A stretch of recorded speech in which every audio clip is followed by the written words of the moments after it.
Papers, next order, or this? There isn't the papers? Let me see. Now, members, there are papers to be laid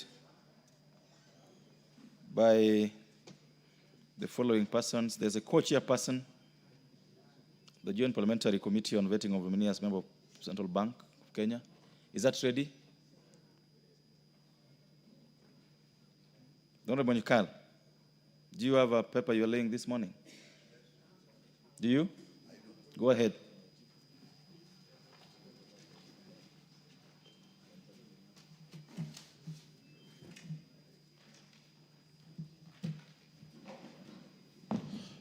Thank you, Mr. Speaker. Honorable Speaker, I beg to lay the following paper on the table of the House today, Wednesday, 13th August 2025. Report of the Departmental Committee on Health on the harmonization of the proposed amendments to the Assisted Reproductive Technology Bill, National Assembly Bill number 61 of 2022. Thank you, Mr. Speaker. Thank you. Proceed to lay.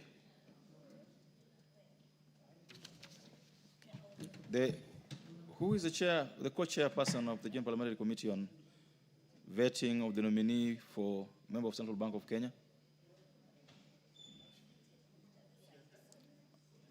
I would imagine this will be the chairperson of Finance. Okay, we can skip that and come back to it. Next order. Order number 6, notices of motion.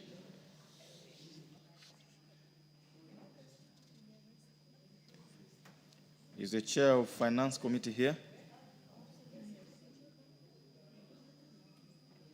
I think we'll also skip that and probably they're not ready.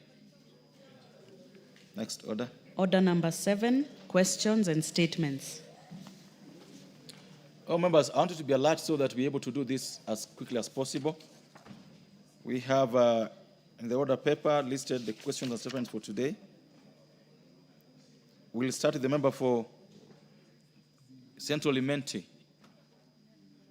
Is Honorable Kirima in the house?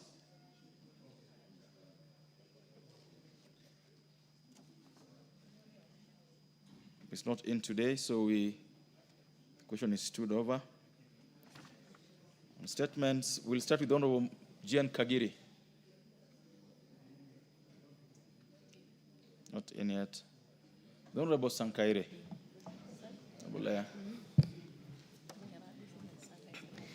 Thank you, Honorable Speaker. I have a request for a statement regarding the status of the investigations of reported cases of child trafficking and sexual exploitation in Maimahiu. Honorable Speaker, pursuant to the provisions of Standing Order 44, Section 2C, I rise to request for a statement from the chairperson of the Departmental Committee on Administration and Internal Security regarding the status of investigations into reported cases of child trafficking and sexual exploitation in Maimahiu in Nakuru County. Honorable Speaker, on Monday, 4th August 2025, an investigative journalist unveiled the horrifying accounts of minors being trafficked and exploited for sexual purposes in Maimahiu. Notably, the residents in the area have in the past raised concerns to the police, urging them to take appropriate action, but no investigation and arrest have been made. Article 53 of the Constitution provides that every child has the right to be protected from all forms of exploitation, including from abuse, neglect, harmful cultural practices, all forms of violence, inhumane treatment and punishment, and hazardous or exploitive labor. Honorable Speaker, the inordinate delay in investigations and apprehension of suspects emboldens the perpetrators and exposes children to more abuse and trauma. If not urgently addressed, these inhumane acts stand to negatively affect children, particularly girls in the area. Honorable Speaker, it is against this background that I request for a statement from the chairperson of the Departmental Committee on Administration and Internal Security on the following. A comprehensive report on the status of investigations regarding the reported cases of child trafficking and sexual exploitation in Maimahiu and in Nakuru County. 2, the steps being taken by the government to ensure that perpetrators of the heinous crimes are identified, arrested, and prosecuted. Number 3, measures that the government is putting in place to dismantle the child trafficking and sexual exploitation networks in Mai Mahiu and similar hotspots across the country. Number 4, measures that the government is taking to provide immediate care, psychological support, and rehabilitation to the affected children, including provision of shelter and medical care. And 5, preventive mechanism that the government has put in place to safeguard the rights of children to protection and to protect them from all forms of exploitation. I thank you, Honorable Speaker. Thank you. Honorable members, you may be aware, as communicated yesterday, that this afternoon, the Cabinet Secretary for Interior will be in the House to respond to such. So I would rather that we hold our horses and ask those questions to him. It'll be a better thing to do than to ask follow-up questions now when the relevant minister will be in the House this afternoon. So all you need to do is to be in the House in the afternoon and raise these issues in his presence, because as you would be aware, even as we refer these matters to the relevant committee, the committee will have to summon the minister, who will be in the House this afternoon. So be in the House and raise these issues you want to raise this morning with him. I think that's better guidance. And I hope members are accordingly guided. The next request for statement is from the member for Ndaragwa, the Honorable George Gachagua. He is not in the House. Members of Parliament should take their work seriously. By being in the House, especially when they file questions at the table office, so that they can ask them. The Honorable Member for Loima, the Honorable Akuja.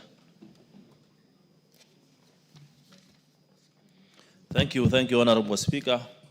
Honorable Speaker, I rise to request for a statement regarding the school feeding program in public primary schools in marginalized communities.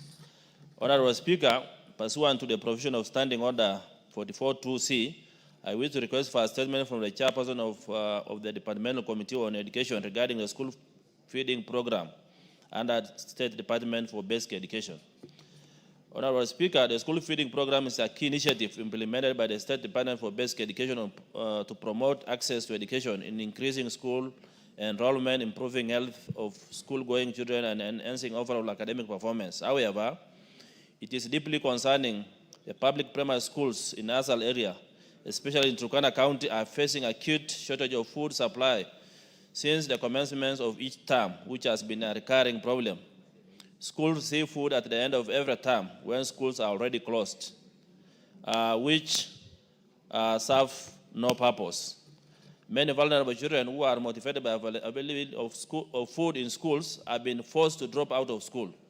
This shortage severely undermines the welfare of the learners and has a negative impact on the education sector in the region.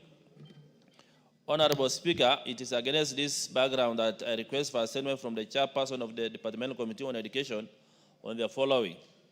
1, reason for persistent delay of food supply to public primary school in Asal regions. 2, report on assessment of the operational capacity of the State Department of Education to meet the education needs of marginalized communities, including the challenges the State Department may be facing. 3, plans for immediate intervention to ensure timely supply of food to affected schools. Thank you, Honorable Speaker.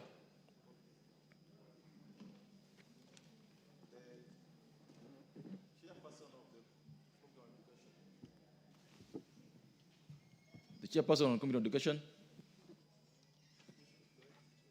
Education, yes, this question is directed to that committee. The Honorable Isairo, how long would you? Let's do it first week upon resumption of after recess. But did you hear the question? I'll get the statement. Yes, I had. Order. Did you hear the question? Yes. Okay. Now, on the issue of Education Committee, this was communicated yesterday by the Speaker, and this goes to all the chairs of committees. They said only have a chair of a committee and a vice chair. The idea that now committees appoint members of parliament to come and respond to questions is abominable, because the reason we appoint chairmen of committees and their vice chairs is that they have responsibilities and they are paid for those responsibilities. And so this has to go to all the chairs. The issue of keeping on delegating without authority is not a good idea for the proper working of parliament. The Honorable Akuja. Thank you, Honorable Speaker. Honorable Speaker, I'm surprised by this particular committee, or rather the Minister of Education. I asked a question 3 weeks ago, and they gave 2 weeks as the time upon which they will be able to respond. This is the third week, and that particular response has not been brought. And this is not the first time this particular ministry is not responding to members' questions. And I wonder, even this particular chairman or chairpersons of these committees, I don't know what becomes of them. Like there's a question asked the chairperson, Budget and Appropriation Committee. He was supposed to bring the response on the 26th of June. That chairperson has not appeared in this chamber. I don't know what happens to chairperson of a Budget and Appropriation Committee when they become chairpersons. They cease to become members of this house. Honorable Atandi, since 26, I've not seen him. We are not We are not discussing the chairperson of the Budget Committee. Your matter is a very specific matter directed to the Committee on Education. And the committee so directed that the response to this will be filed the first week upon resumption from recess. Thank you. Now, the member for Machakos County, the Honorable Joyce Kameme, I think I saw her. Yes, go ahead and raise your statement.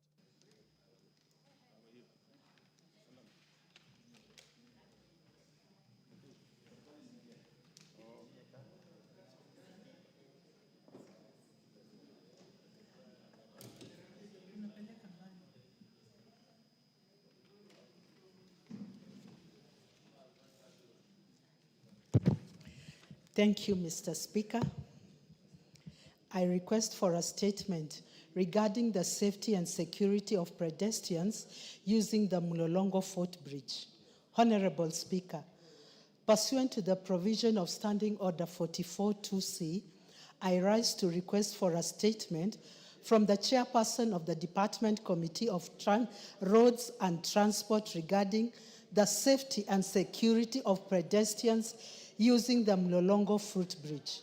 Honorable Speaker, the main objective of the provision of pedestrian footbridges was to enhance safety for pedestrians and at the same time reduce pedestrians and traffic conflicts. However, the Mlolongo Footbridge, which was once intended to be a secure route, has deteriorated into a dangerous zone.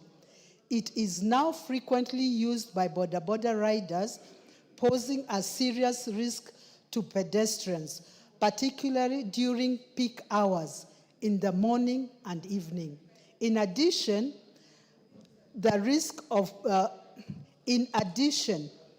presence of hawkers has further congested the bridge, restricting free movement and creating confusion. These conditions have turned the footbridge into a hotspot of petty crimes, including the snatching of belongings by criminals on motorbikes. The residents are also concerned that persons with disability, PWDs, are the most vulnerable to these incidents as they struggle to navigate the dangerous bridge, calling for interventions to ensure their safety and security. Honorable Speaker, it is against this background that I request for a statement from the chairperson of the Department Committee of Roads and Transport on the following.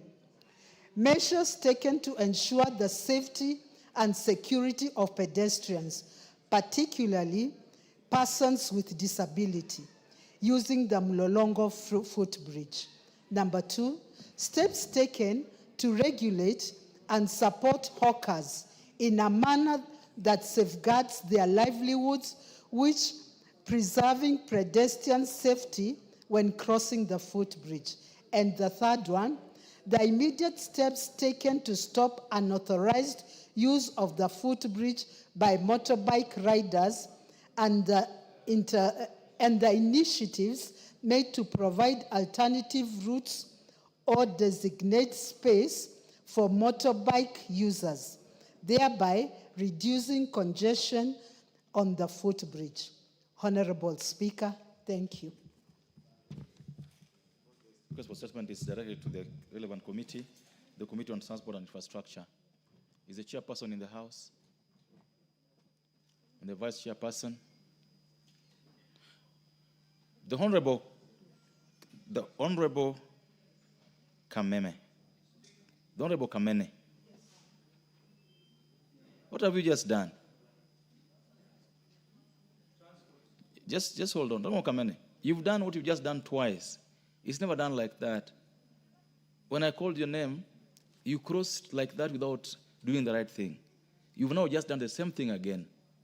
It's not done like that. Now do the right thing. Do the right thing now and then come and say. Whether you're taking water or your phone, you have to follow the rules.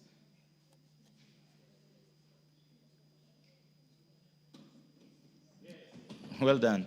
So the Honorable Dawood, are you the vice chair or the chair of the? Okay, go ahead. Thank you, Honorable Speaker. We will respond 2 weeks after the recess, after we come back. Okay. Thank you. The earlier communication I'd given still stands, that this House frowns upon chairpersons of committees who have taken responsibility and then now keep on pushing us all around because they don't want to come to the House. It's just not, because there's no way we're going to hold the Honorable Dawood responsible, and he's not the chair of the Committee on Infrastructure. But we'll hold you to your word on this. Sawa. Thanks.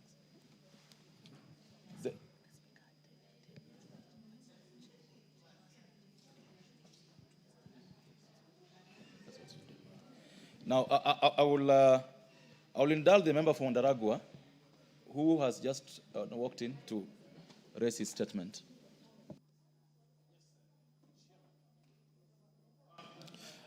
Thank you, Honorable Speaker. Honorable Speaker, I rise to request for a statement regarding the abduction of Mr. Ambrose Mwangi, a Kenyan in Somalia. Honorable Speaker, pursuant to the provision of Standing Order 44.2 Section C, I wish to request for a statement from the chairperson of the Departmental Committee on Defense, Intelligence and Foreign Relations regarding the abduction of Mr. Ambrose Kimiti Mwangi, a Kenyan in the Federal Republic of Somalia. Honorable Speaker, in September 2023, Mr. Ambrose Mwangi was employed by Icarus, a British-based company contracted by the United Nations Somalia to conduct medical evaluations and support rescue missions in combat zones. On 10th January 2024, while undertaking one of the rescue missions over the Galgaduud region in central Somalia, an area which is infiltrated by Al-Shabaab militants, the helicopter in which Mr. Mwangi was aboard reportedly developed mechanical problems and crash-landed. Mr. Mwangi's employer reported to his family that upon crash landing, the crew and passengers were immediately taken hostage by suspected Al-Shabaab militants. It has now been over a year and a half since his disappearance in Somalia. Yet no substantial update has been communicated to the family regarding the progress of investigations and rescue. The family remains in a state of distress and uncertainty, with no clarity on Mr. Mwangi's whereabouts or safety.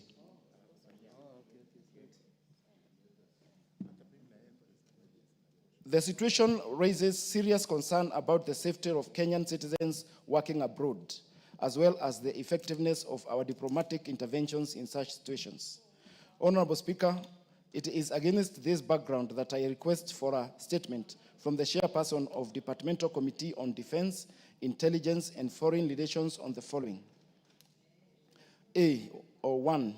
a report on the status of investigations into the abduction of Mr. Ambrose Mwangi in Somalia, and 2, measures being taken by the Ministry of Foreign and Diaspora Affairs to assist in locating the whereabouts of Mr. Mwangi, including coordination with Somalia authorities. Steps the ministry has taken to ensure his safe return and mechanism to provide regular updates to his family. I thank you, Honorable Speaker.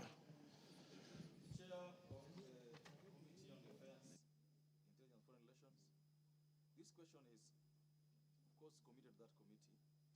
Where's the chair? Where's the vice chair? This isn't a matter for a member saying we'll do this. The Honorable Deputy Majority Leader, this is a very serious matter, and I don't want it to be treated like any other matter. A Kenyan abducted abroad in a friendly country. This is not a matter for a member of any committee to try their hands up and say, we'll respond. No. This is a matter that requires a serious attention. And so it's upon you, as the Deputy Majority Leader, to ensure that this is followed through, not just answered, but followed through, so that this House gets to know the fate of Mr. Ambrose Kimiti Mwangi. Go ahead. Thank you, Honorable Speaker. Honorable Speaker, I've heard the member, and this is a serious matter. I think we have a right as a government to protect Kenyans both in the country and outside the country. And the abduction of a Kenyan in a friendly country is a serious matter. And therefore, I want to undertake to speak to the chairperson of Defense and Foreign Relations, because I think that's where it falls, so that we can expedite the process of making sure that this Kenyan is back in the country and safe. I'll do that, and much obliged. In any case, how long do you need to at least give the House a response to this? By tomorrow. Okay, great. That will be so good. Yes, by tomorrow. And we hope that you keep your word and give us okay, thank you. A response tomorrow. Is Honorable Kirima now in the House? If he's not, then we go to responses to statements raised earlier. And your order paper, you can see there are 3 responses to be given by the Committee on Education.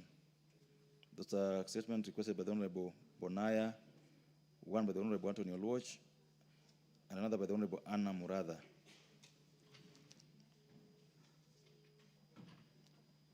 To be responded to by the Committee on Education.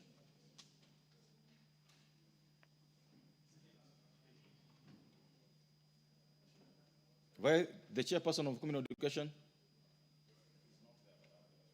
The vice chair?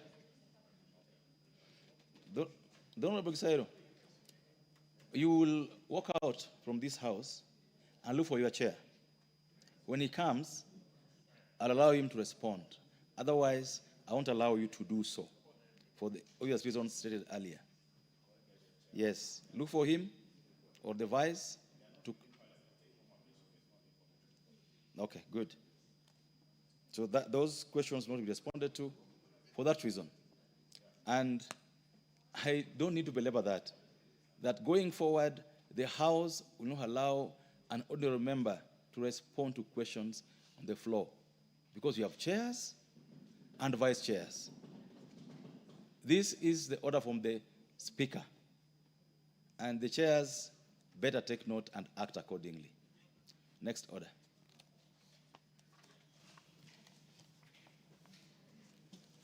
Remember, for the convenience of the House, I would request that we go back to order number 5,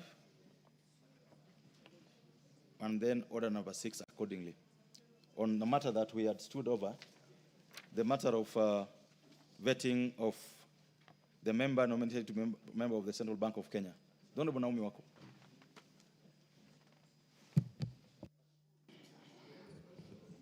Honorable Speaker, I beg to lay the following papers on the table of the House today, Wednesday, 13th August 2025. Joint report of the National Assembly Departmental Committee on Finance and National Planning and the Senate Standing Committee on Finance and Budget on the approval hearing of a nominee for appointment as board member of the Central Bank of Kenya. Thank you, Honorable Speaker, and I lay.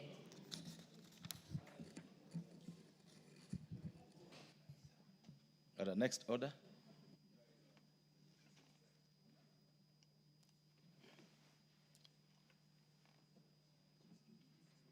You can go ahead to give the notice of motion. Yeah.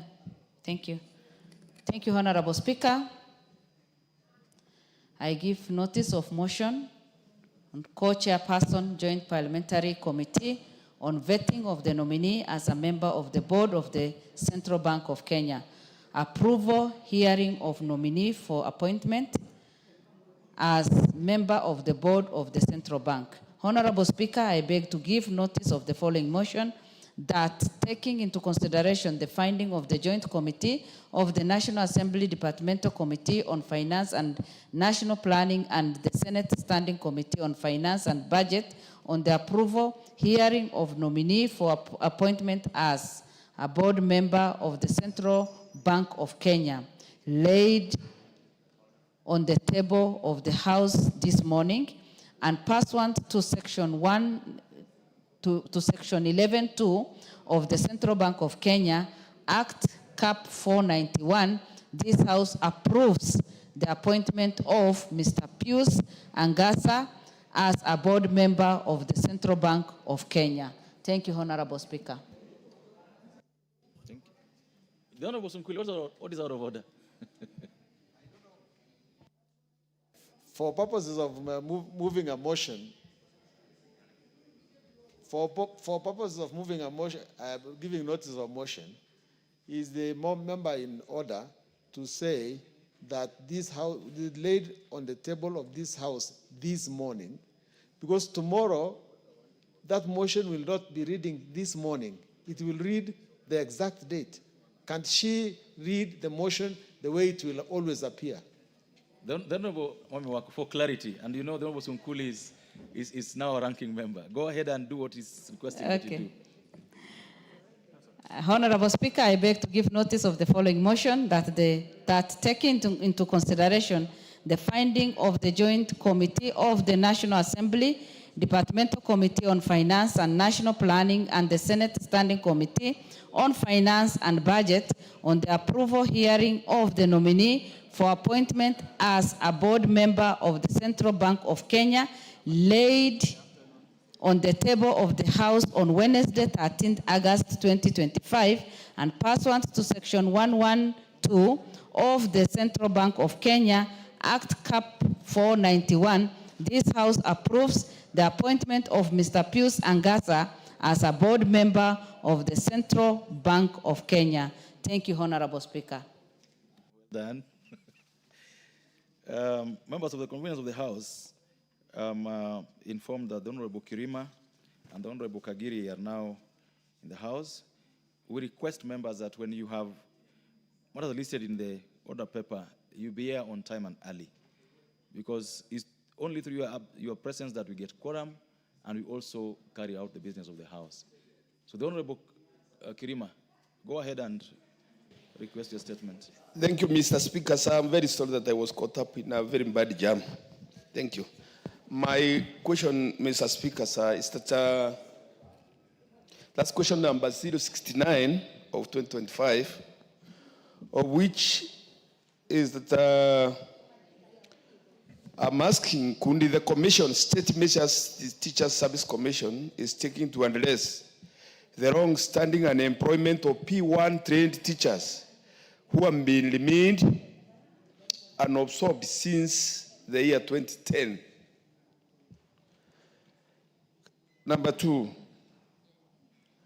can the Commission explain why teachers who attended promotional interviews for ND teachers and deputy ND teachers positions were overlooked, despite some having served in the acting capacities for over 5 years, relegating the same teachers to regular classroom roles in the same schools? 3, can the Commission state the reason why teachers from Central Imenti constituency were overlooked, whereas junior teachers from other counties were promoted and deposited to schools there in Central Imenti? Thank you, Mr. Speaker. the chairperson of the Committee on Education. There's a question to you regarding the absorption of P1 teachers who have remained unabsorbed since 2010. I hope you heard the question. How long do you need to respond to that question? Thank you, Mr. Speaker. I think because we are heading for recess the first week when we are back, because we shall actually, this issue, we've been handling it with the committee, especially of the 45 years and above, and the several P1 teachers who actually cleared their courses from 2009 up to now, and many of them have not been absorbed. So they brought us some statement a few weeks ago regarding the member for Keses, but the figures were not adding up. So I shall combine this particular question with the other question, so that I will have a comprehensive report to the House immediately we are back from recess. Thank you. Okay. I think we leave at that and wait for the report from the, and the question is elaborate, Honorable Chair. I want you to get time to look at the order paper. It's a very elaborate question on P1 teachers, on promotions, and specifically now on teachers from Imenti Central. Honorable Kagiri. Thank you, Honorable Speaker, for being magnanimous enough to indulge us. Honorable Speaker, pursuant to provisions of Standing Order 44-2C, I wish to request for a statement regarding the effect of the ban by the government of the United Republic of Tanzania on operation of foreign businesses by non-citizens, particularly Kenyans. Honorable Speaker, I also wish to clarify that from the outset, that in accordance with the provisions of Standing Order 87, this statement is not intended to question or discuss the conduct of any individual or head of state of the Republic of Tanzania, but rather to draw the attention of this House to a matter of regional policy concern. On July 28, 2025, the United Republic of Tanzania issued the business licensing, in brackets, prohibition of business activities for non-citizens, Order 2025, which seeks to prohibit specific business activities for non-citizens. This directive prohibits non-citizens from operating in 15 sectors, including business of sale of goods, on-farm, crop purchasing operations, ownership and operation of micro and small industries, among other sectors. The order is worrying as it contradicts the spirit of the integration of the East African Community, EAC, espoused in the East African Community Treaty 2000, particularly on the free movement of goods, services, capital, and persons, and the elimination of trade barriers among partner states. The move by Tanzania also risks undermining regional integration, rolling back the gains made in creating a common market under the EAC Common Market Protocol. Honorable Speaker, this House may recall that in 2019, the Finance Act as enacted introduced increased levies and import duties on finished consumable goods, including those from the region. While this provision was intended to protect local industries and promote domestic consumption, it drew criticism from EAC partner states, including Tanzania, who viewed it as inconsistent with the Common Market Protocol and threatened retaliatory measures due to the impact on their exports to Kenya. In response to the resulting diplomatic friction and in the spirit of regional cooperation, this House, through the Finance Act of 2023, repealed the 2019 provision. However, this repeal has since negatively affected local manufacturers and traders who now face competition from lower-priced foreign imports. Honorable Speaker, it ought not to be lost on us that our good neighbor, the United Republic of Tanzania, which previously expressed concern over trade restrictions, has now imposed similar prohibitions on Kenya, despite the reciprocal action that this House took to repeal similar provisions when the region called on it. This raises legitimate concerns about unequal commitment to regional integration, obligations, and the need for Kenya to reevaluate its protectionism policy in light of the current developments. Honorable Speaker, considering the cross-cutting nature of this matter, I wish to seek a statement from the leader of the majority party on the following.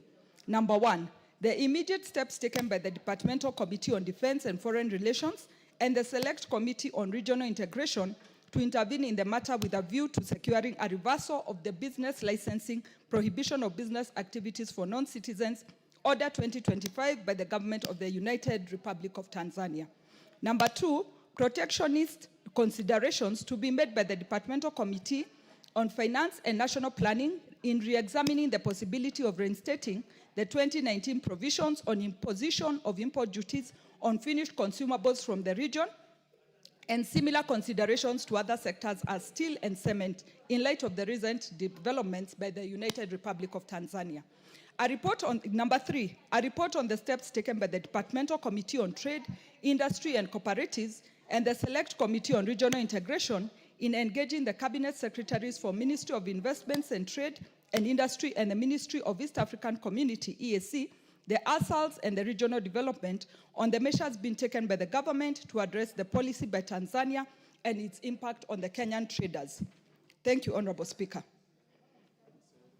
Leader, this is directed to you. Honorable Baya. I'm taking into account that this is an election year in Tanzania. Thank you very much, Honorable Speaker. I think this is also a first in this parliament where a statement is sought directly from the leader of majority instead of the committees in charge. But notwithstanding, Honorable Speaker, I think one of the things that I must say is the relationship between Kenya and Tanzania are still very stable, and we still share that cordial relation as a brother-to-brother country. And we will continue to do that despite some of these things that are coming from our sister country. Honorable Speaker, I undertake that we will be responding to that statement when we resume after recess, Honorable Speaker. And we, in view of that statement, we look forward to actually strengthening the relationship between Kenya and Tanzania going forward. And we also wish the Tanzanians well as they move into, to go to the general elections that they have, and wish that that government still remains stable, still remains more accommodative, because we are children of Jumuiya, the East African community, and we want to stick there, and we want Tanzania to be there, and we want every East African community member to continue to be there with those protocols that we have established over the many years. I thank you, Honorable Speaker. Thank you, Honorable Baya. This is a very elaborate question, Honorable Baya. Yes. It's a very elaborate question. Yes. If you listen to the Honorable Kagiri, yes, it cuts across 4 departmental committees, 4. Yes, yes, yes. So we hope that even the response, yes, will be as comprehensive as and deliberate.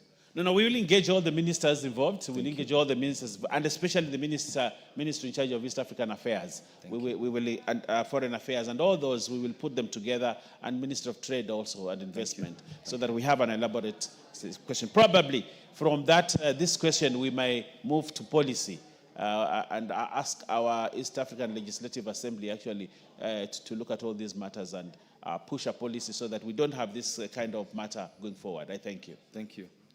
Honourable members, I'm told that the chairperson for the Committee on Education has flown back from Homa Bay and is now in the House. Because we were told that the chairman of the Committee on Education was in Homa Bay, and I'm told he's now here.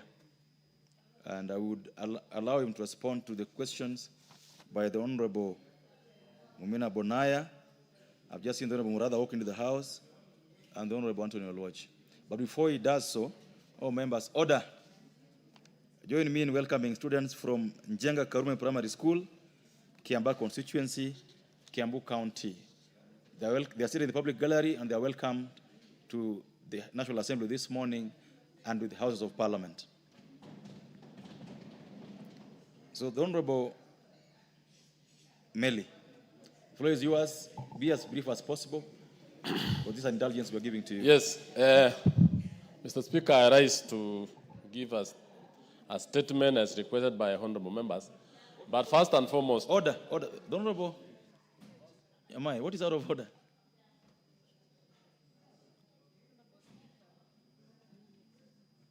The next one. Okay, thank you. Thank you, Honorable Speaker. Honorable Speaker, I just realized that the Honorable Major Bashir is back to the House. I do not know whether he has finished his punishment. Remember, he was asked to withdraw something that he had said in the House, and he refused to withdraw. I do not know whether the punishment that he was given by the Speaker, whether he has finished, because I think it was a very long punishment. And I can see him very happy seated on his seat. Thank you. So, Mr. Speaker, I think he has not finished. Thank you. Honorable Bashir.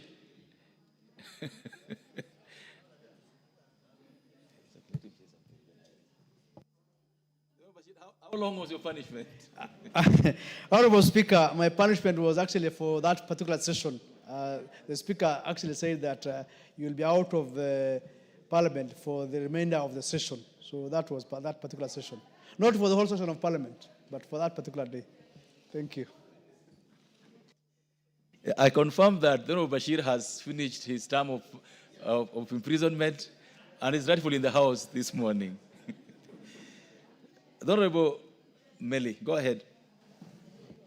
Thank you, Honorable Speaker. Honorable Speaker, I rise to give several statements, and as per your direction, Honorable Speaker, I hope the members are present. But Member for Isiolo, I will start with yours because I have several statements, requests for statements from Member for Isiolo. I also have a request for statement from the member for Anne Murathe Mugo from Kiambu. I also have a request for statement from Anthony Olwoch and Tindi Mwale. Honorable Speaker, as a Committee of Education and as a ranking member, we had agreed, and I know I can't go against your direction, that in the spirit of running the committee as one, and in the, we always discuss these issues with the concerned State Department, and the members who are within the discussion would be able to present on the plenary. Order. So, Honorable Speaker, Order. yes, thank you. Honorable Meli. Yes. Yesterday, and I will say, with all respect, I want to say this from the chair. That when the Speaker made a ruling yesterday, I took it upon myself. I personally called you and told you of the Speaker's ruling yesterday as your friend. I did that yesterday. Now, there is nowhere, and I've said that this morning, where we'll allow chairpersons to start having their own kangaroo agreements with their members to shirk their responsibilities. And so that agreement that you've had with them is thereby quashed, and it should never be heard about in the floor of the House. Honorable Speaker, the Honorable Member for Isiolo, Honorable Mumina Bonaya, had requested a statement, and the report is as follows. All the 18 schools have been approved to be junior schools. In fact, 12 of the 18 schools have already received capitation. The registration of names and provision of bank details. The table below provides details regarding each of the schools. Honorable Mumina was asking the status of registering schools into junior schools. And the schools are as follows. Yagasadi in Isiolo, the name is code is AQYG. All that received capitation in second term. Abagase also received capitation. All the way to number 6, Mercy School, they received capitation in second term. And the last school, Dololo Dakie in Isiolo, also received capitation in second term. So all the schools that requested by Honorable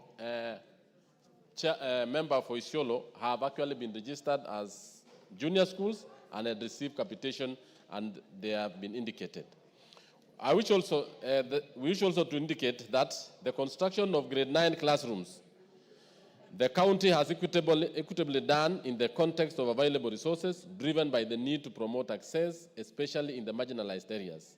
In Isiolo County, for example, 82 classrooms have been constructed and completed. Thank you, Honorable Speaker. Yes. That is for the member for Isiolo. And then I have also for Honorable Abdul Haro, who is our member of the Education Committee. Yes. Kiambu County. Member for Kiambu County. Thank you. Mumina, allow him to finish this, then we can take all of them together. Yes. There is a statement. Yes, let me respond to the one for Kiambu County. Yes. A request for a statement regarding challenges facing the Kiambu National Polytechnic sought by the Honorable Anne Murathe Mugo, MP. Honorable Speaker, the State Department responded as follows. A report on the steps being taken to recruit at least 400 additional trainers for the Polytechnic ahead of the September 2025 intake.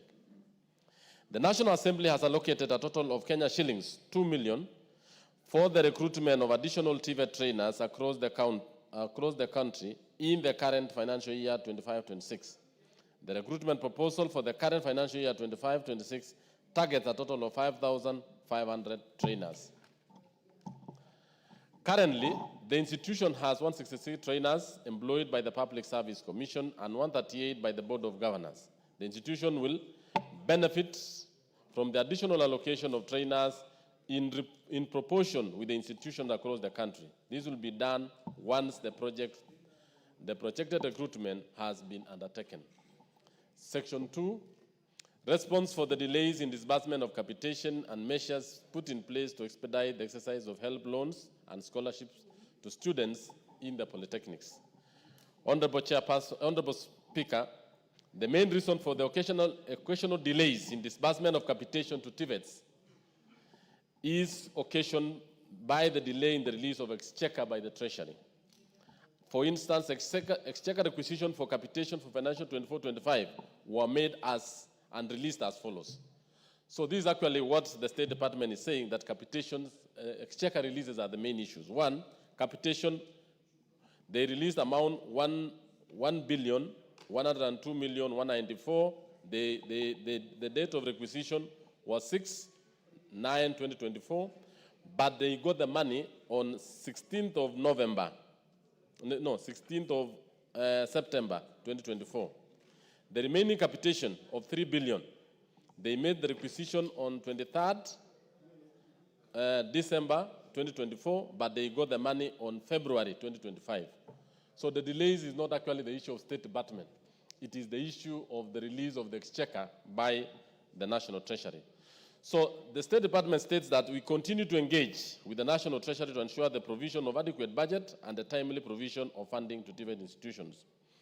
We also wish to inform the August House that capitation scholarships and loans for TVET trainers have been underfunded for the extent of 19 billion in the financial year 24-25, comprising deficits of 12.5 billion for the scholarships and 2.96 billion for capitation and 3.84 for loans. I think this is an issue which the committee has brought to this House severally, Honorable Speaker, and it's an issue that is, and the State Department has done a lot in mobilizing students. I want to inform the House. Now they are targeting about 2 million students. To have 2 million students in our TVET institutions will actually get many of our young men and women out of the streets and out of the local centers. What we need to have is actually money for these students, scholarships and loans. And I think this House, it will be good that we actually budget not less than 40 billion for the TVET institutions. The other one is, the third part of the question was progress made in implementing the 1,240 student accommodation units under the housing program to ensure availability of adequate accommodation in the institution. Honorable Speaker, I wish to state, or the State Department wish to state as follows, that they are working closely with the State Department for Housing and Urban Development on implementation of 1,240 trainees accommodation units under the Affordable Housing Program. This will ensure availability of accommodation to trainees in the institution. The State Department for Housing and Urban Development has invited bids on 25th March 2025 to undertake the construction works and sign an agreement with the management of the Kiambu National Polytechnic on the project. We are now waiting for the State Department for Housing and Urban Development to assign a contractor to the project. We are following up with the said State Department to expedite. The fourth part of the question was, what is the Ministry of the plans by the Ministry of Education to fund and equip the specialized technical departments in the institutions? Honorable Speaker, the Ministry is keen on equipping specialized technical departments at the Kiambu National Polytechnic through both income-generating activities at the institution and donor support.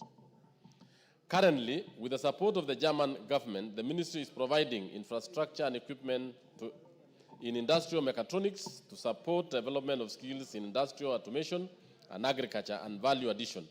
So for the project has procured basic equipment in supporting the delivery of dual training and the provision of ICT equipment to enhance delivery. The second batch of equipment on the heavy training equipment are at the evaluation stage of the procurement. The ministry will progressively equip specialized workshops and departments based on the skills requirement of the industry. So that is the funding part and how we are doing to have specialized aspects. And I think they have the AINE, or what they are calling the money they are generating internally, and the donor support, what we call the GTZ, which is doing a lot more in 5 national polytechnics. So those are the questions. Thank you, Honorable Speaker.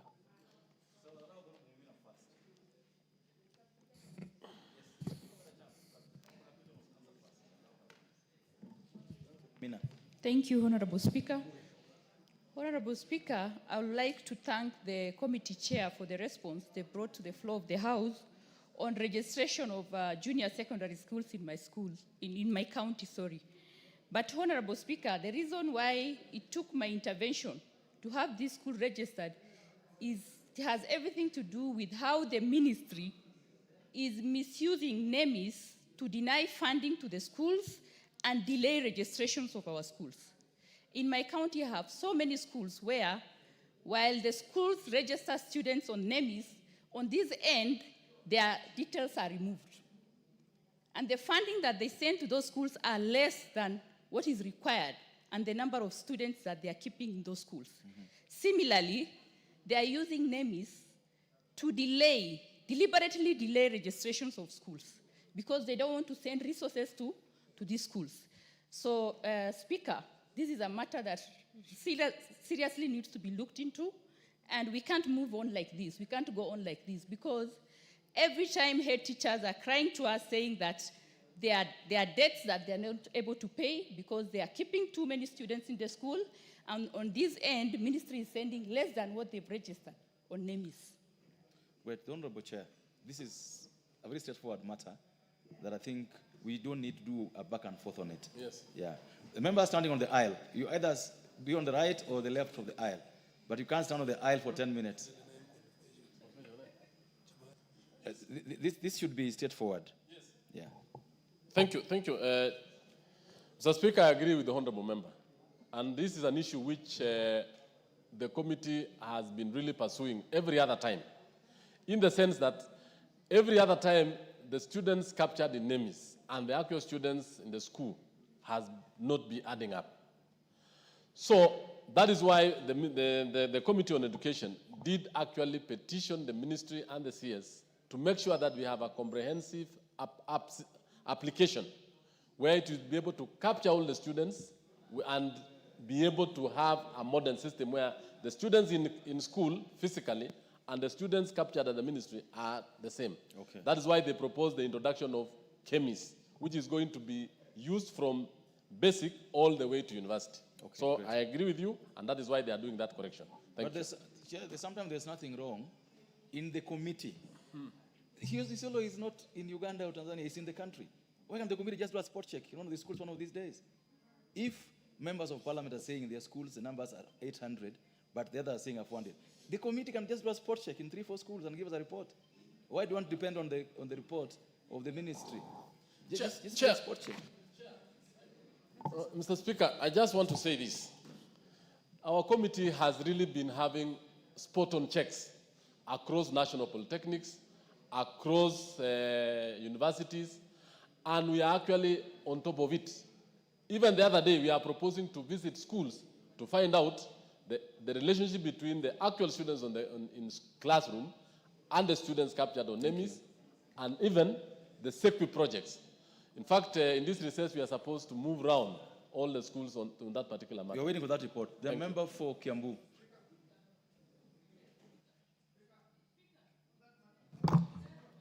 Honorable Speaker, I just needed a clarification. Okay. Let's hear her first. You'll come. Yes, let's hear Honorable Mother first. I just wanted a point of clarification from the chairman over the employment of the 400 teachers in the TVET, where he said they had, he indicated that they had a budget of about 2 million. And I'm wondering whether it is 2 million or 2 billion for the 400 teachers in the TVET. Member for Nandi. Allow her, because you also want to clarification, allow her first. Thank you, Honorable Chair. I think Comrade has handled my concern because I wanted it to be straight on record because the Chair read 2 million and the number was way over the budgets that can be accommodated by 2 million. Correct. Thank you, Honorable Chair. Correct. The member for Isiolo. Just hold your horses. Thank you. Thank you, Speaker. Speaker, the issue here is, while the teachers register the students on NEMIS, they are being removed from this other side. The issue is not even they are not registered. They are being captured on NEMIS, but they are being removed. Who is this doing that job? Okay. Understood. Honorable Dawood, I would like, Honorable Chair, take down all these concerns, whether you can handle them once. Chair, thank you, Mr. Speaker. I want the chair to, he has told us they're going to look at the NEMIS, but how long will this take? NEMIS has been there for ages, and if we are still being told NEMIS will sort it out, when will it do? We have to have a timeline, Mr. Speaker, because we are told more than, I don't know, billions are lost in this capitation, even school infrastructure, billions are lost. So are we going to wait until when? Thank you. So there should be a time frame, Chairman. Thank you very much, Chair. Honorable Speaker, I would like to say that this matter of students not being invisible in NEMIS is a very serious matter. And I think this House is being let down by the directors of education in our sub-counties. And students are losing money every financial year. We budget for it, but it does not reach those students. Normally, the president says, if it can be done, let it be done immediately. So the question is, government is the one that does registration. Government is the one that gives birth certificates to these students. But government is the one that has employed the directors of education, and this House gives them money, and this money does not reach pupils and students in our schools. So why is it that it cannot be done?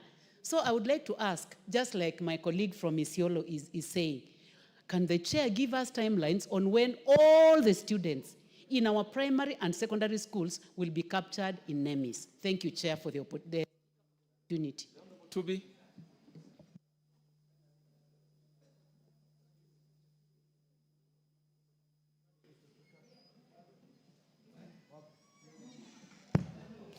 Okay. Thank you, Mr. Speaker. This is a matter which has been going on for a long time. The issue about the NEMIS. For us to get the real students who are in every class, every school, NEMIS does not agree with even the head count of the students. I have tried from my constituency, I've tried to get the number of students in all those schools because I pay for them. But what won't happen is that I'll try to get 3 sources. 1 is head count of students. 2 is the class register. 3 is NEMIS. NEMIS does not agree with any of those ones. And why you don't have, I've even gone to the Ministry of Education to try to know exactly why this thing is happening. And the principals and the headmasters out there are told that when they try to feed the system, that thing kicks back. I don't know, it doesn't go through, that's what they are saying. Why is this thing happening? Is it a corruption? Because I believe that there must be something corruption or sort of, which is going on in this. Thank you. Member for Makueni.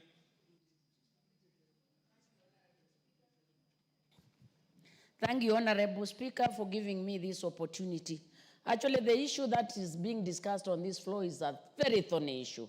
In my constituency, we have many schools, almost all schools have students who appear in the register, they appear in everything else in the school, but never in the NEMIS. Teachers have followed this process because I've demanded, you cannot come to complain to me when you can go to the ministry and have your records done. I don't know what's wrong with the sub-county leaders, because every year in, year out, this data is not being captured. There is always this flimsy excuse that some students do not have a birth certificate, the birth certificates does not match with the ID of the mother. I mean, as a government, how can we not sort such petty issues? Thank you. And why have we employed people? Thank you. Then, Honorable Speaker, we need to have a balance sheet. If the money does not go to the school, where does it go? All these years. Can we have the education committee give us a clear balance sheet? If last year it did not go to the school, where is the money? Because money cannot disappear in a system. Thank you. Because this is very, very wanting. Thank you, Honorable Speaker. Honorable Kiara.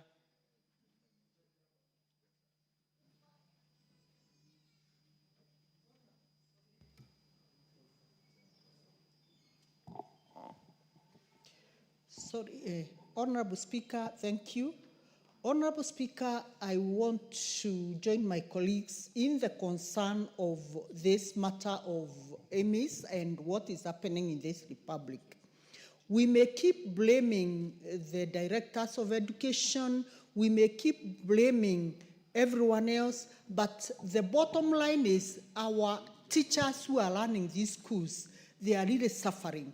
Because when the data does not capture the reality in the schools, the money that trickles down to these schools is dismally very little money. And at the end of the day, it is the students who suffer. The teachers don't know what to do.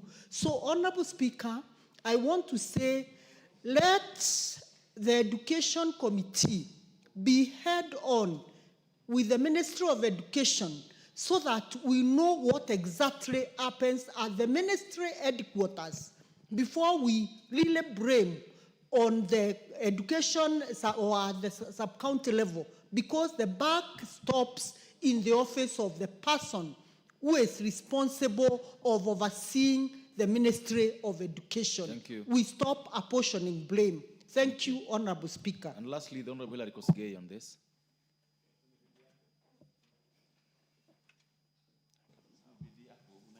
Thank you, Mr. Speaker. If every member had an opportunity to contribute, the story will be the same across the country. And Mr. Speaker, technology is meant to help and to solve complex issues. Which is this technology that derails that function, Mr. Speaker? I think, Mr. Speaker, it is fair that you give a direction that within a specific period of a month, for example, the Ministry of Education goes out to clean and to capture every student in the Republic of Kenya and come with a confirmation to this House that every student schooling in the Republic of Kenya is now captured in NEMIS, so that we close this matter once and for all. The Honorable Ngruz.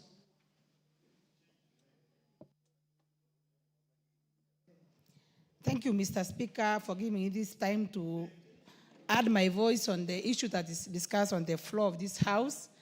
Mr. Speaker, the issue that's coming up here is a very important issue that's really affecting the learners in our schools. Mr. Speaker, it's really discouraging that we have a whole ministry with so many employees, so many top officials, but they cannot account for the number of students in our schools. And Mr. Speaker, this has made really running of our schools very difficult.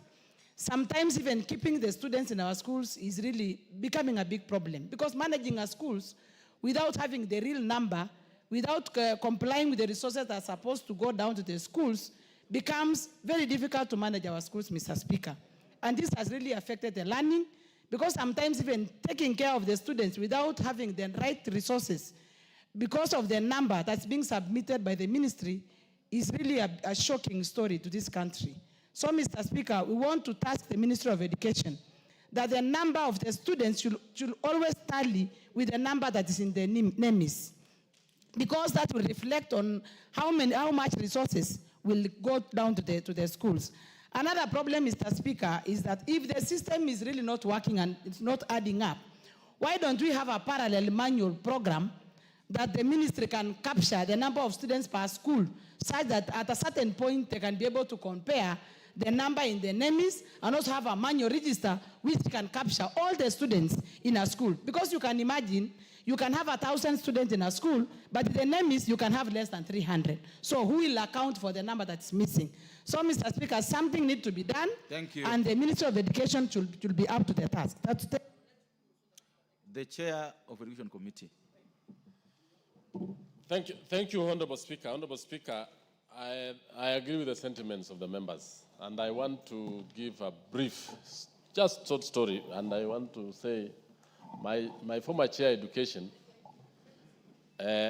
before the introduction of NEMIS, they were using, Honorable Sabina Chege is here, before the introduction of NEMIS, they were using leaflets and papers from schools to ascertain the number of students in those schools.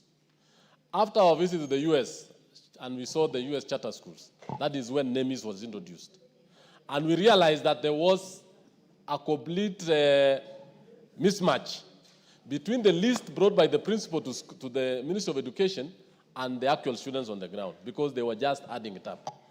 But now with the introduction of NEMIS, other issues have arisen.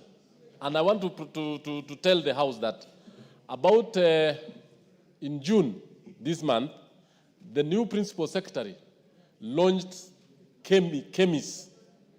And they brought in chemis because of the inability of NEMIS to capture all the student data. So I want to say this, Honorable Speaker, that what I've read here and what the committee has tasked the ministry to do is to ensure that chemis is functional and running before the end of September. And then two, the issues of money not remitted to schools is actually what we have been, this House has been telling the minister, the committee has been telling the minister, and we are putting him to task every time. It's not only capitation, even money for sports, even money for music. We are having issues on their disbursement to schools. So, Honorable Speaker, I raise the case there. Thank you. The Honorable, no. We will not allow any further discussion on this matter. My direction is this: we will not take, because the Honorable Chair has just introduced a new confusion. Yes. That there's NEMIS, now there's chemis, we don't know. So the direction, order. The direction I'm giving on this matter is that the Cabinet Secretary for Education shall come to the House the week we resume. Most particularly, the Wednesday of the week we resume after recess. With a specific role, nothing else, to explain to the House on the system for registration of students in our schools. No other subject. So that we get to know. We don't want to hear it from a fellow member of parliament. We want to hear, is NEMIS still there or is not there? And what is chemis? So that we members leave the House knowing the system that we're using to register students in our schools, so that we don't have so many questions coming out on this. And it's so ordered. Next order.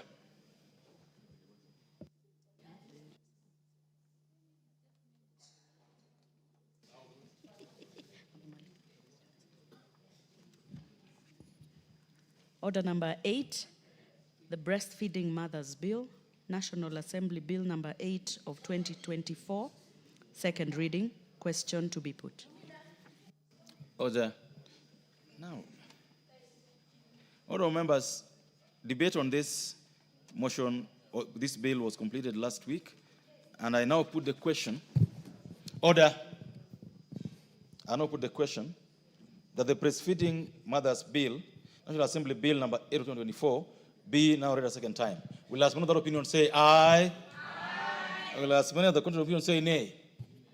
The ayes have it.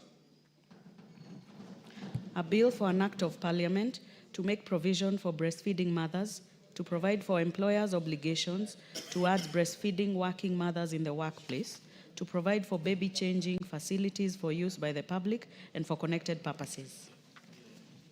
Next order. Order number 9, the County Government's Amendment Bill, Senate Bill number 25 of 2023, second reading. Question to be put. Members, debate on this bill also completed, and I now put the question. Order. I now put the question that the county government's amendment bill, Senate Bill number 25 of 2023, be now read a second time. Will as many of that opinion say aye? Aye. Will as many of the counter opinion say nay? The ayes have it. A bill for an act of parliament to amend the County Governments Act to increase the threshold for removal of a member of a county executive committee and for connected purposes. Next order. Order number 10, motion, expression of concern on the Middle East conflict. Question to be put. All members, as you remember, the debate on this motion was also completed last week, and therefore, let members have a chance to vote either way. Order. All members, the motion is on expression of concern on the Middle East conflict.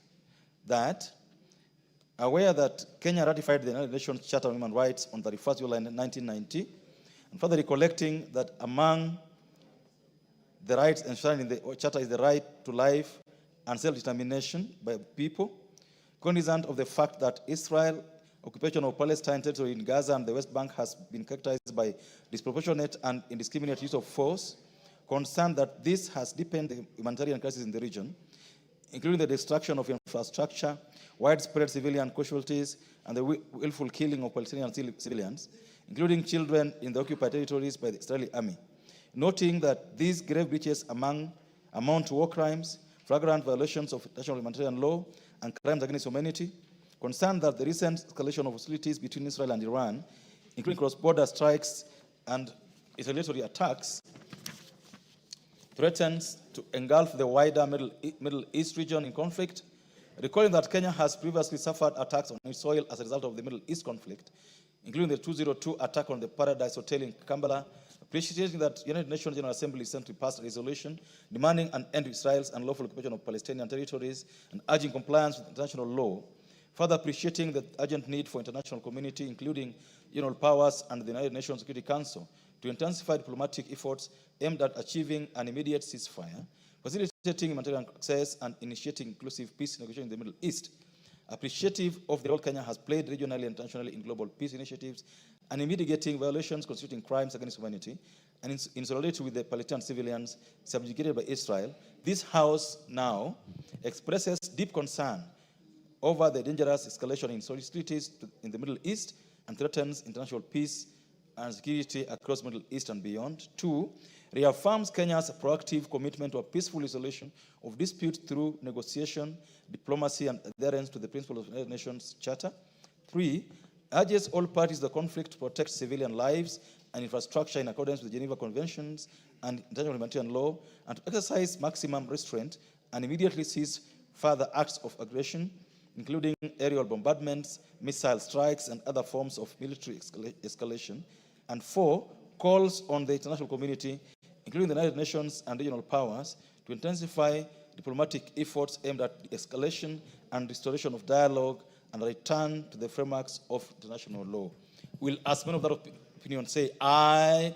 Aye. Will as many of the opinion say nay? Ayes have it. Order. Order number 11, motion, consideration of Senate amendment to the Land Amendment Bill, National Assembly Bill number 40 of 2022. Question to be put. All members, order. Order. All members, we're in business of the House, so you'll have to be orderly. Debate on this bill, of this motion, was also completed last week, and therefore proceed to put the question that the Senate amendment to the Land Amendment Bill, National Assembly Bill number 40 of 2022, be now considered. Will as many other opinions say aye? Aye. Will as many other opinions say nay? Ayes have it. Well, members, before we proceed with the next order, join me in welcoming students from the following schools seated in the public gallery: Ramu Girls Secondary School, Mandera North; Ramu Day Secondary School, Mandera North; Takaba Boys Secondary School, Mandera West; Sheikh Ali High School, Mandera North; Kandolo Comprehensive School, Kilome, Makueni; and Ngutu Primary School, Tigania East, Meru County. The students are in the public gallery, and they are welcomed for our proceedings this morning under the House of Parliament. The Honorable Bashir. And you do the honors for all the schools.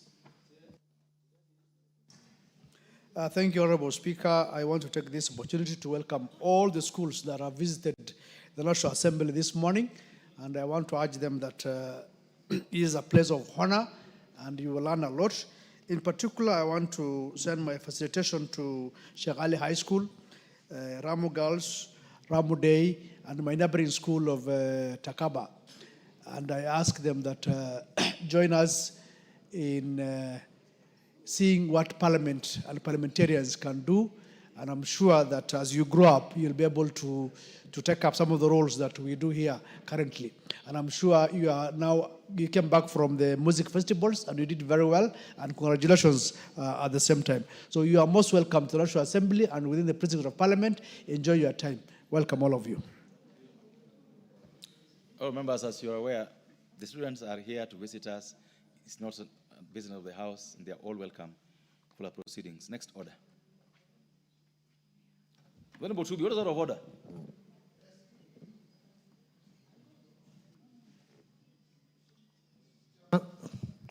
Mr. Chairman, I was here yesterday, and I raised an issue with the Speaker, Mr. Farah Malim. The issue is that 3 weeks ago, I asked for a statement from this House, from the Minister in charge of security, the Chairman. And then it was selected for the 1 week, the week following the end of recess last time. And that one is over. Now we are going into another recess.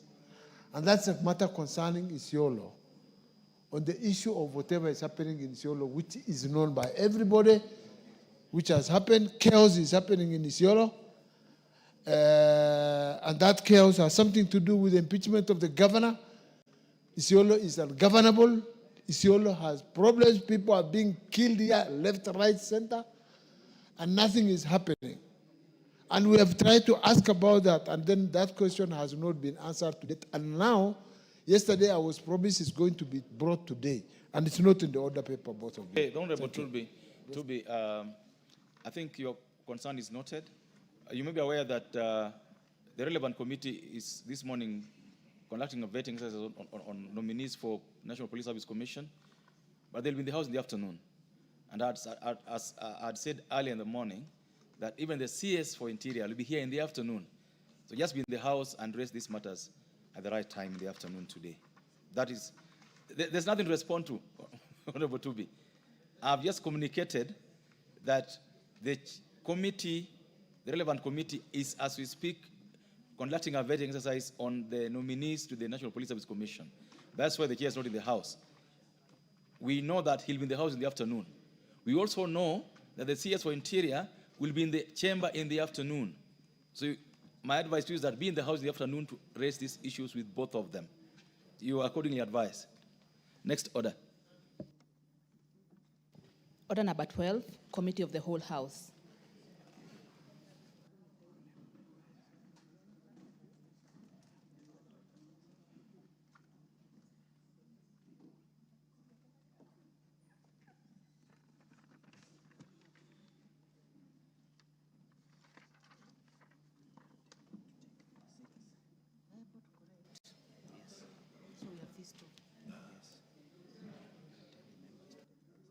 Honorable members, please, those who wish to participate in the Committee of the Whole House, please take your seats.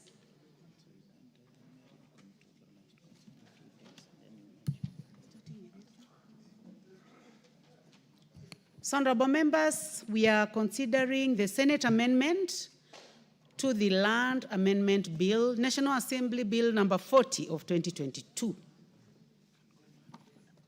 By the Honorable Kengara. Kengara, you are in the House. I can see you are seated in your place.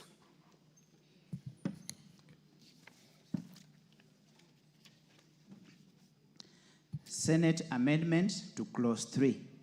I propose the question that Senate amendment to clause 3 be now approved.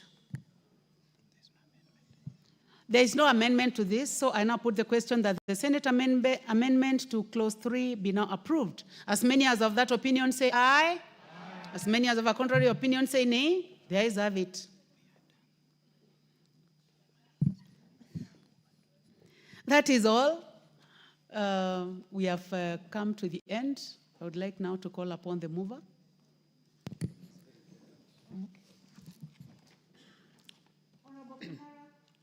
Honorable Chair, I beg to move that the committee do report to the House its consideration of the Senate amendment to the Land Amendment Bill, National Assembly Bill number 40 of 2022, and its approval thereafter without amendment. Honorable members, I now put the question, which is that the committee do report to the House its consideration of the Senate amendment to the Land Amendment Bill, National Assembly Bill number 40 of 2022, and its approval thereof without amendments. As many as of that opinion say aye. As many as of a contrary opinion say nay. The ayes have it. Honorable members, we are going now to consider the second bill, consideration of the President's reservation to the Cancer Prevention and Control Amendment Bill, National Assembly Bill number 45 of 2022. This bill is by the Honorable Rahim Dawood. I can see you are seated in the House. Let's proceed. President's reservations to clause 2. I propose the question that the President's reservation to clause 2 be now approved. Chair? Chair Health, the Honorable Dr. Nikal. Honorable Chairperson, I beg to move that clause 2 of the bill be deleted as proposed by His Excellency the President. Chairperson, clause 2 of the bill is proposed. It proposed to introduce the definition of the terms e-health and telemedicine to the Principal Act. The two terms are already defined in the Digital Health Act, and therefore the bill may cross-reference to the terms as defined in the Digital Health, and that is the rationale for that deletion as from the President. Thank you. Let me first of all propose the question, then we can go to debate. I propose the question that clause 2 be deleted as recommended by His Excellency the President. Honorable Dawood. Thank you, Madam Chair. Madam Chair, this bill of mine is of 2022, and what the President is talking about, the Digital Health Act, is for 2024 or 2025, and we passed this bill on 15th of April 2024. So I do not see the rationale of deleting my clauses. A bill which has taken more than 2 years to come to fruition, and it's just being now thrown to the dogs. So I think Article 115 has not been used properly, and the majority leader should take the concerns of this House, because there is no point of members of Parliament working on bills and then they are just being thrown out on actions which should not have been there, because my bill was passed before the digital bill. So, Madam Speaker, I oppose this, and it should go on record to the Speaker and the majority that this is not the way to treat members of Parliament, because there is no point in doing a bill for 2 years, and even the Ministry of Health was involved in this bill. Yeah, we fully hear you, but you know what you require to be able to oppose. Yes, I'll give you a chance, Majority Leader. I can give you another minute to finalize. Thank you, Madam Chair. I understand I need 2/3, and that is why I'm saying there is mischief was done in the Constitution with Article 115 and even Article 223, which is being misused currently. So, Madam Speaker, until we get to change those articles, I know my hands are tied by the Speaker's memorandum. Thank you, Madam Speaker. Yes, and you know, to change the Constitution, you also, it's a long process through a referendum. But I would like to state facts, because facts are important in this House, that This bill was concluded in this House, not in 2022, but in 2024, April. And because of the bicameral situation of this House, it also had to go to the Senate. And it has been there for a long time, up to, I've requested the table to give us the exact month, but it is mid-2025. So this House has not made any mistake. We are just following the process. And you are right, even to oppose, it's your right. I would like to give a chance to the majority leader, but then I'll still go back to the chair before we put the question. Proceed, Honorable Baya. Thank you very much, Honorable Speaker. Honorable Speaker, that is what democracy is about, Honorable Dawood. That you have a constitution which you have to abide by. I also had my bill here in the same floor of the House. It went for assent.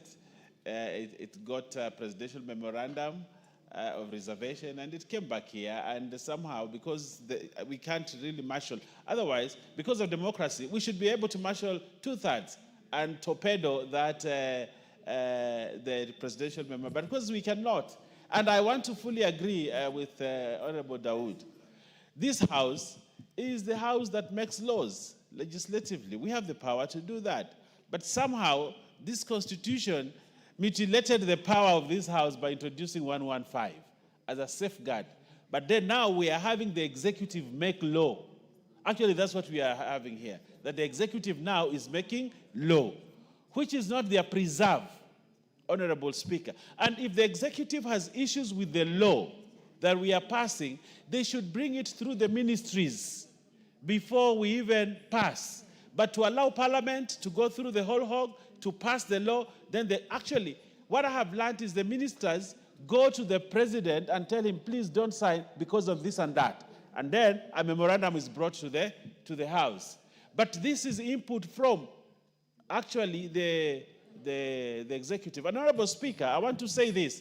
I've been in this House now this is my second term. In the previous term, I think we had only 1 or 2 presidential memorandum.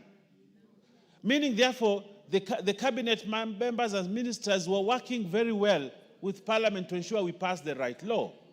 But now, what we're having now in the executive is lazy members who do not make input until they realize a law has been passed, then they run and block assent. Honorable Speaker, this is bad manners.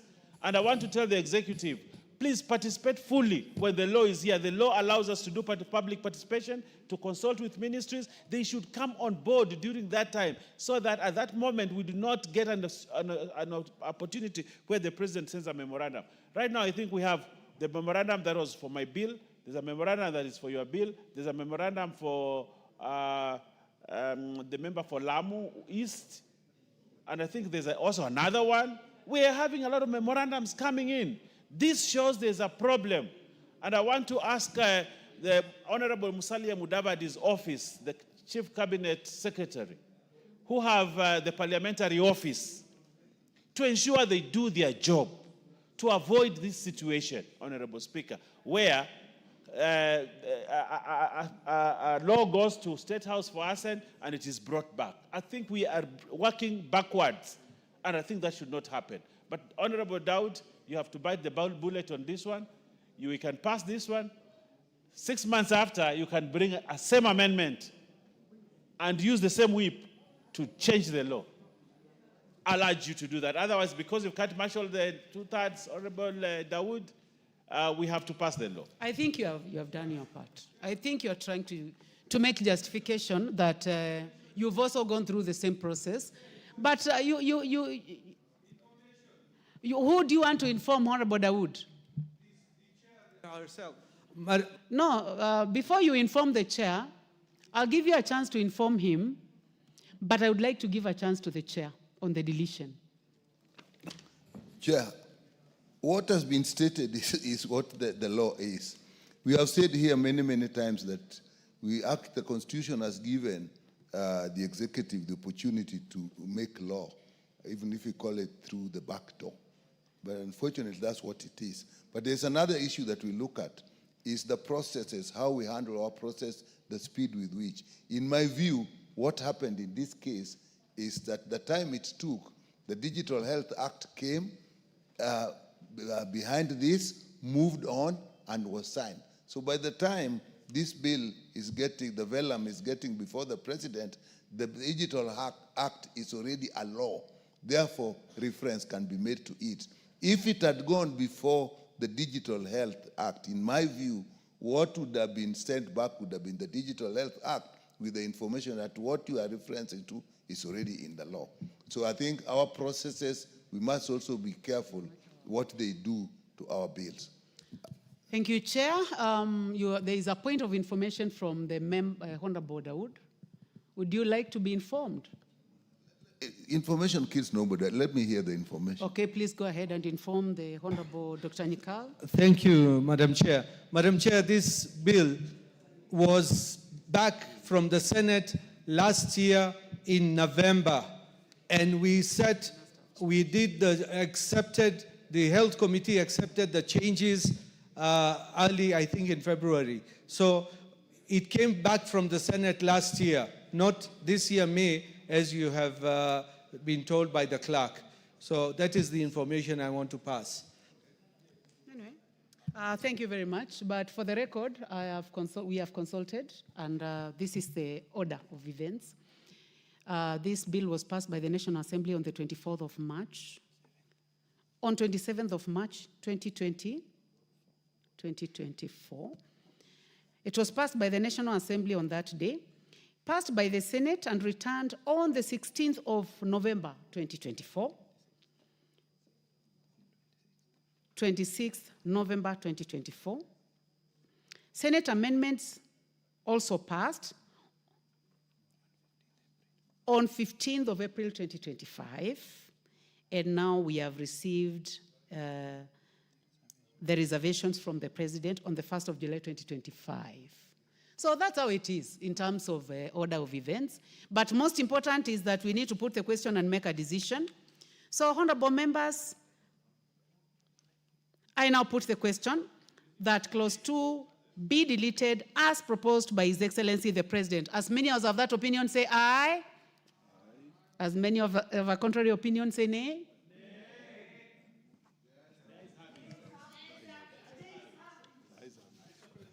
The nays. The ayes have it. You do not have the numbers.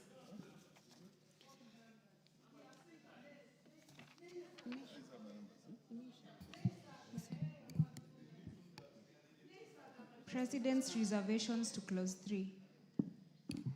Honorable members, now let's proceed to the next one. I propose the question that clause 3 be deleted as proposed by His Excellency the President.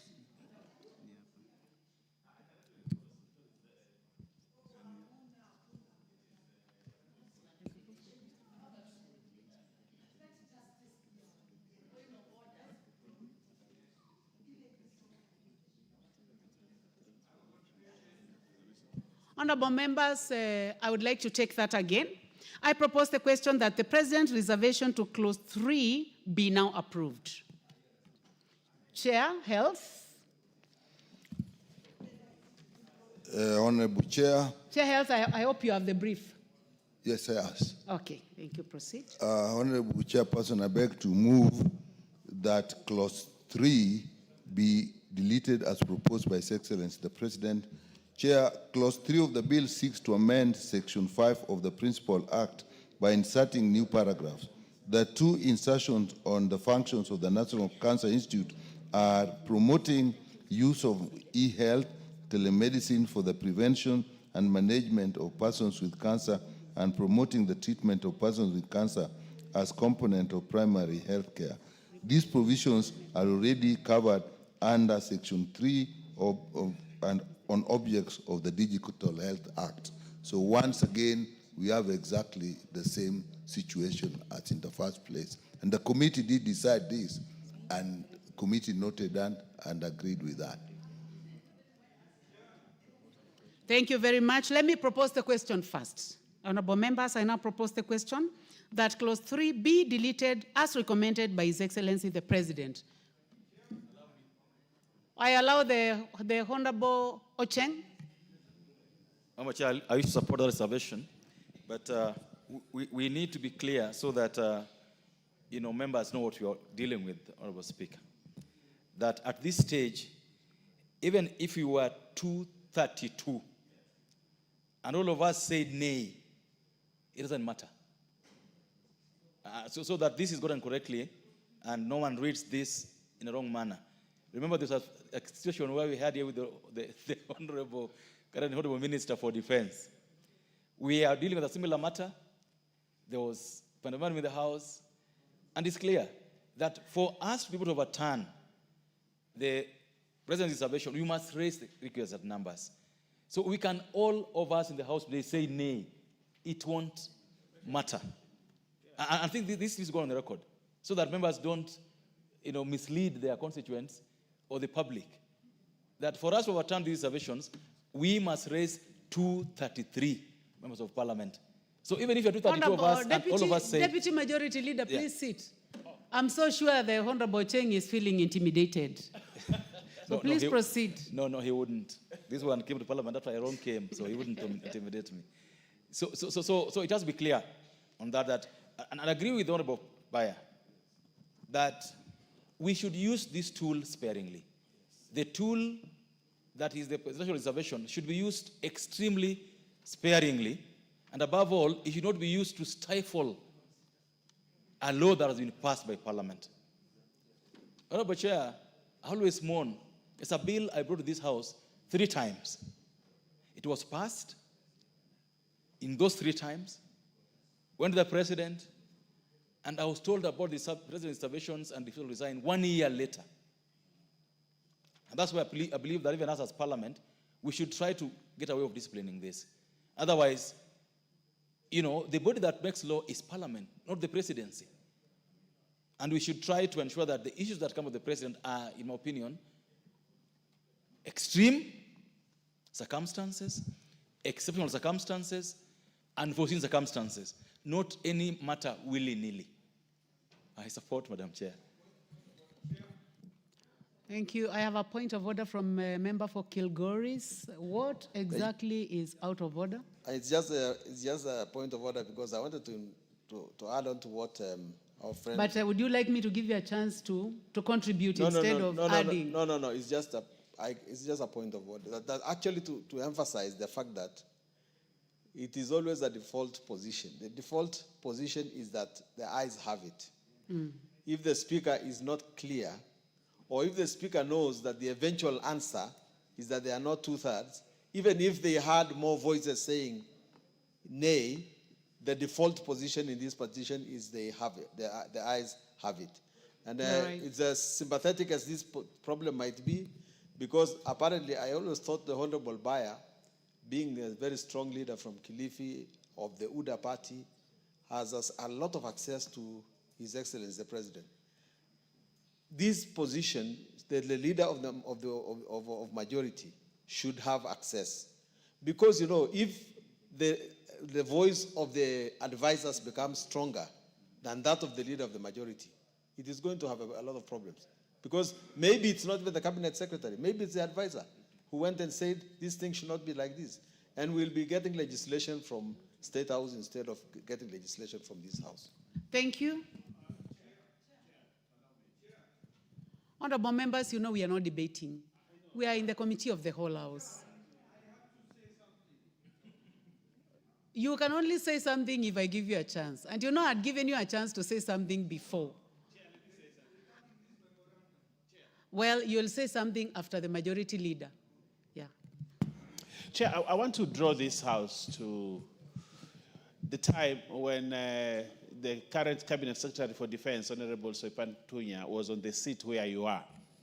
And we were handling the presidential memorandum reservation on the finance bill. On, I think it was on charging a tax on SMS and 3 items that the President had brought in as a reservation. And I remember I was a very faithful member of ODM. And when this matter came up, we actually marshaled the numbers, if you remember, Simba. We marshaled the numbers, and we said we were ready. And because we did not want those reservations, and we had said for the first time we want to torpedo a presidential memorandum. What happened is that we lacked the numbers, I think, by 5 people. 5 people. And when the question was put, everybody said nay in this house.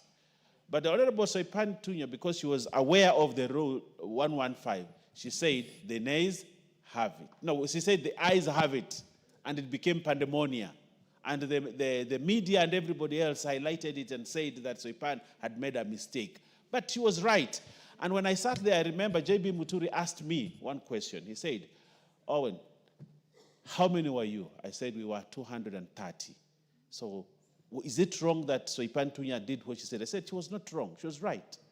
So I want to tell my ladies here, we don't have the numbers.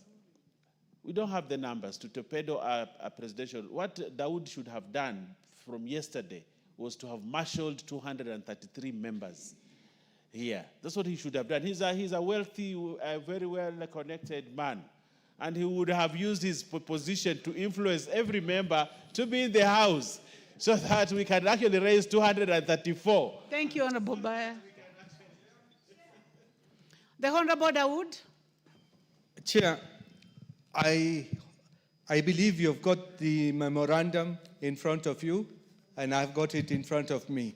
It is flawed, and it is inaccurate in the sense, if you read the 4th line, it says the Cancer Prevention and Control Amendment Bill 2025. My bill is 2022 and not 2025. And then you have even said that this bill was passed in March 2024, whereas the President is mentioning 15th of April 2024.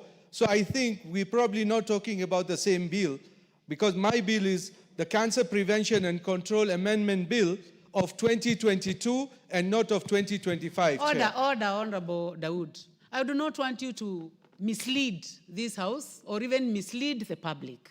I would like you to go to that memorandum and read the first paragraph. And the first paragraph is clear. We are talking about the Cancer Prevention and Control Amendment Bill 2022. Chair, if you let me. So we do not have 2025. It is and you there. know, if we mislead, there is no need of misleading the public. You still have another opportunity to make laws in this House. Yes, I'll allow you. Chair, if you allow me, the heading is the Constitution of Kenya, referral of the Cancer Prevention and Control Amendment Bill of 2025. That is what it says. And it's not me. This has been signed in the office of the clerk, stamped, received on 30th June. So are we talking about the, subsequent can be there, but there are errors in this memorandum. And these errors cannot go just like that. Maybe the President needs to be told to redo it again. I know I cannot marshal 233 members. That is out of question. Even if I were able to, I know half of them would not vote for it. And I don't have an issue. But this thing is flawed, Chair, and it should be brought back, taken back to State House and brought back properly. Listen. You know, Honorable Dawood, you are in your 3rd term, and I know that this doesn't happen every other day. And it is also a learning process for all of us, not just for you. So when you look at the Cancer Prevention and Control Amendment Bill 2022 is as per publication in that year. But now when you go up, if this was going to become an act, it will be 2025. So there is no error at all. This document is in order, and I'm going to give the last opportunity to the member for Makueni. Is it you had your hand up? No, it is the member for Machakos. You will be the last one, and then we put the question. Chair, mine is just I've looked around, understanding Order 35. We do not have enough quorum in the House to continue with this.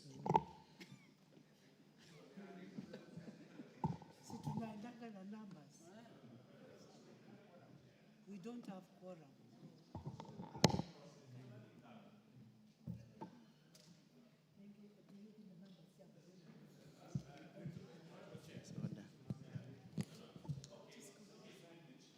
Just come. I don't want you to leave because when she has already said that, the laws, you can approach.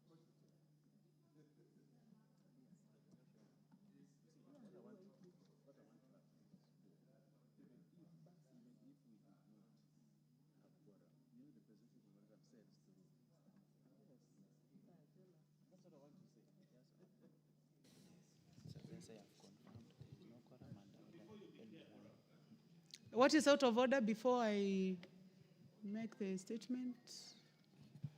Honorable Speaker, it's okay, it's within the rights of the member to say that.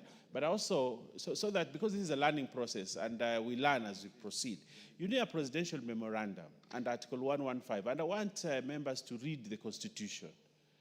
Whether we debate here and agree and do not agree, it takes precedence.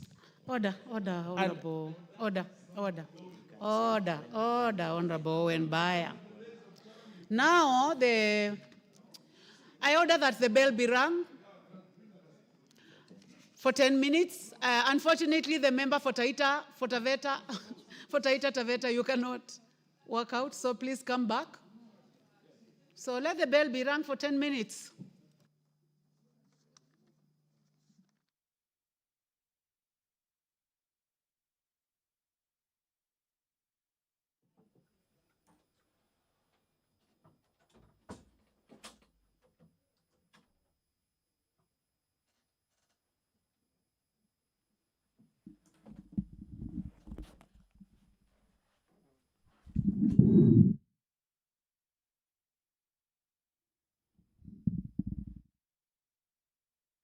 Well, the House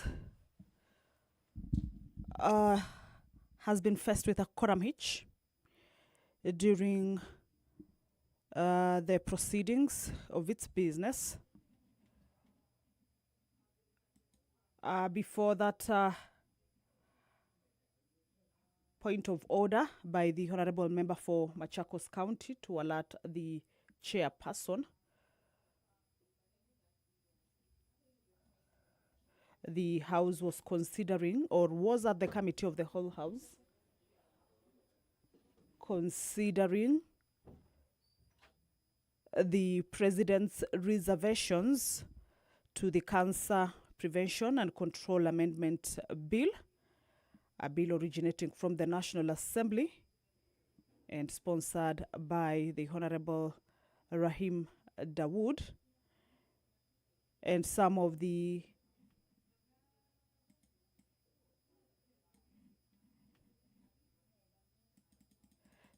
concerns that the members were looking at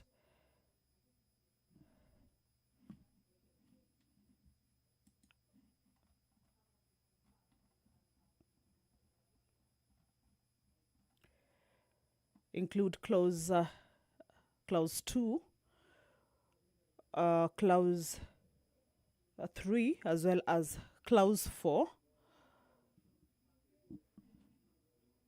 However, the business has been cut short owing to the quorum hitch, and as you can see, very few members are inside the House. The decision of this particular bill, or the reservations on the vote, just requires a simple majority, owing to the fact that, as provided in the law, if there are any members who are looking to shoot down the amendments or the reservations or the recommendations as proposed by the President, will require 2/3, that is 233 members. However, the House as it stands now does not have enough members, and perhaps cannot be able to raise it now, as had been indicated earlier by the Deputy Leader of the Majority Party, indicating that if the member who has sponsored the bill does not agree with the President's recommendations to the bill, and once the recommendations to be shot down, then he ought to have mobilized members to be able to get to the chambers and at least have enough members, more than 233, to be able to take a vote on the recommendations and to decide on the way in which he has given his position regarding the recommendations that are being considered on the floor of the House. However, with the number not present, then that would have just required a simple majority. However, the member for Machakos County rose a point of order to inform the chairperson, Honorable Rachel Nyamai, that the House, much as it's proceeding with its business, there is a quorum hitch during the proceedings of the House. This is as provided for in the House Standing Order number 35-1, which indicates that a member may rise on a point of order to inform the chairperson or the speaker that the House is lacking quorum, either during considerations of a business at the committee of the whole or during the normal plenary sitting. So right now is that the House is facing that particular quorum hitch, and the chairperson has directed that the bell be rung for 10 minutes. Normally, when the House is facing a quorum hitch, members who are present inside the chambers are normally not allowed to walk out. Of course, this is of course in line with the rules, and also not to jeopardize the already or the numbers that is already inside the House. And so members have to stick inside the chamber and allow the quorum bell to be on for those who are outside the chamber to be alerted that their presence inside the chambers is highly required, so that they can be able to make their way inside the chamber. And that bell is on for 10 minutes. Once that quorum is achieved, then the House will be able to continue with the business that was on the floor of the House. That was the consideration of the reservations, President's reservation regarding the Cancer Prevention and Control Amendment Bill, a bill originating from the National Assembly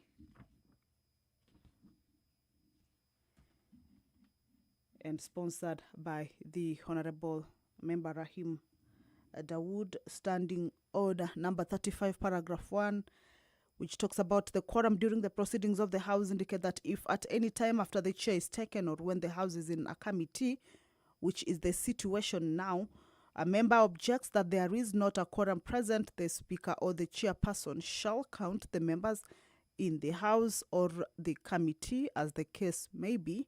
In this case, that is the committee of the whole House. Paragraph 2, if on the count under paragraph 1 a quorum does not appear to be present, the Speaker or the chairperson shall cause the division bell to be rung as on a division, and if no quorum is present at the expiration of the 10 minutes, subparagraph A indicates that if the Speaker is in the chair, the Speaker shall adjourn the House until the next sitting, and if the House is in a committee, the chairperson shall leave the chair and report the fact to the Speaker, who shall adjourn the House until the next sitting without a question put. Paragraph 3 indicates that whenever the Speaker or the chairperson, as the case may be, is engaged in counting the House or the committee respectively, the doors shall remain unlocked, but no member shall be allowed to leave the chamber except a party whip, who may be permitted to leave the chamber to seek the members required to raise the quorum. That is what I had indicated earlier, that at such a case, when the House is looking for quorum, then no member is allowed to walk out of the chamber except for the whips of both sides, that is the majority side or the minority side, are allowed to walk out of the chamber. And this is, of course, to whip members who may be within the precincts of parliament and not inside the chamber to make their way inside the chamber and enable the House raise that much needed quorum for the business that has been stopped to be able to continue, stopped owing to that particular quorum hitch to be able to continue. But also the same standing order indicates that if the House is in committee, the chairperson shall leave the chair. That is, if the quorum is not raised at the lapse of the 10-minute quorum bell. If the House is in committee, the chairperson shall leave the chair and report the fact to the Speaker, who shall adjourn the House until the next sitting without a question put. So we are waiting to see how the situation will be, if the House will be able to raise that quorum or if it will fail. I order that the bell be stopped. Honorable members, we are unable to attain quorum. I will therefore proceed to report the fact to the Speaker. I thank you.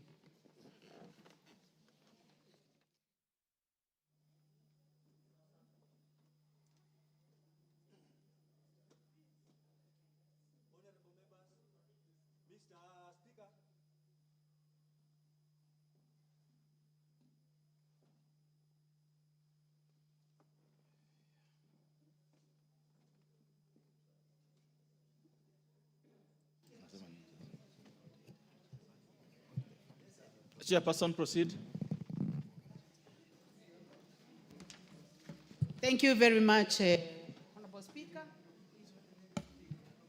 Thank you, Honorable Speaker. I beg to report that while in the Committee of the Whole House, the Honorable Member for Machakos County, Honorable Joyce Kamene, rising under Standing Order 35, objected that the House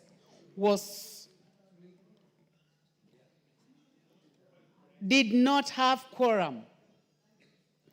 Having rung the bell for 10 minutes, quorum was not attained. Honorable Speaker, I beg to report. Honorable members, as you are aware, that when that happens, then we will have to adjourn. And therefore, honorable members, time, please be all you upstanding. Members be upstanding. Order. And the time now being 17 minutes to 12. This House stands adjourned until today, Wednesday, the 13th of August, 2025, at 2:30 p.m.